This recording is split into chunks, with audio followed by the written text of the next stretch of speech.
Madame, l'ordre du jour appelle la question orale numéro 1141 de Monsieur Michel Vaspart, transmise à la ministre de la Transition écologique et solidaire. Vous avez la parole, cher collègue. Merci, Monsieur le Président, Monsieur le Ministre. Ma question s'adresse à la ministre de la Transition écologique et solidaire, conjointement avec le ministre de l'Action et des Comptes publics, et porte sur l'urgence de l'indemnisation des propriétaires devenus malheureusement tristement célèbres de l'immeuble du Signal à Soulac-sur-Mer. Pour mémoire, ces propriétaires et quelques locataires avaient dû quitter leur logement sur injonction préfectorale du fait de l'érosion littorale. Depuis 2014, ils s'acquittent donc du paiement d'un loyer pour un autre logement, de l'assurance, des frais de syndic de copropriété et pour certains des emprunts immobiliers, et ils mènent un combat pour obtenir une juste indemnisation du préjudice subi.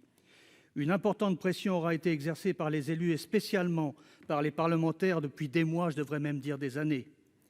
La situation semblait s'être débloquée fin 2018 avec l'adoption dans la loi de finances 2019 du 28 décembre 2018 d'un amendement fléchant des crédits à hauteur de 7 millions d'euros pour l'indemnisation des victimes, voté par le Sénat et l'Assemblée nationale. J'ajoute que le Sénat s'est prononcé à 3 reprises à la quasi-unanimité. 1 an et demi plus tard, ils ne connaissent toujours pas les modalités de sa mise en œuvre. Je souhaiterais connaître, Monsieur le ministre, les raisons de ce délai scandaleusement long et qui est totalement inadmissible de la part du gouvernement. Sachez que j'ai été saisi par de nombreux propriétaires qui ont eu un sentiment de trahison et d'incompréhension. C'est en leur nom que je vous demande des explications et un calendrier. Je vous remercie.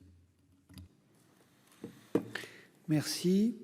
Votre réponse, Monsieur le ministre Adrien Taquet. Merci Monsieur le Président, Mesdames et Messieurs les sénateurs. Monsieur le sénateur, il faut encore prier d'excuser l'absence de la ministre de la Transition écologique et solidaire ainsi que le ministre des Comptes publics. Nulle trahison, et je vais m'évertuer à vous donner un certain nombre d'explications face à la situation que vous évoquez. Depuis l'évacuation définitive du Signal qui a été ordonnée, vous le rappeliez, en 2014, vous avez, avec d'autres parlementaires, milité pour faire adopter un régime d'indemnisation pour les propriétaires de cet immeuble menacé par le recul du trait de côte. Avec l'ouverture des crédits dans la loi de finances pour 2019, reportée dans la loi de finances pour 2020, sur la mission écologie, développement et mobilité durable, l'État dispose du financement pour une indemnisation des propriétaires des lots de la copropriété Le Signal. Toutefois, dans le cadre juridique actuel, la valeur vénale des lots est très faible. Par conséquent, il existe un risque juridique élevé pour autoriser l'acquisition de ces biens à des montants plus favorables pour chaque propriétaire, malgré les dispositions de la loi de finances pour 2019 qui ne crée pas un cadre ad hoc pour une indemnisation, mais se contentait d'ouvrir des crédits sur la mission écologie. En l'état, on ne peut pas exclure l'hypothèse où un juge assimilerait cette indemnisation à une libéralité. Monsieur le sénateur, le gouvernement n'entend évidemment pas revenir sur le vote du Parlement, mais seulement s'assurer que sa volonté sera bien mise en œuvre, et ce, dans les meilleures conditions de sécurité juridique. Les copropriétaires du Signal pourront alors bénéficier de leur indemnisation. Et au-delà des biens déjà impactés par le recul du trait de côte, le ministère de la Transition écologique et solidaire travaille à la mise en place d'un cadre de prévention pour anticiper la survenance de cas similaires qui pourraient intervenir sur la base des nombreux rapports et travaux déjà menés sur le sujet. Les orientations de ce dispositif ont été présentées lors du Conseil de défense écologique du 12 février dernier. Voilà pour ces éléments de réponse. Merci.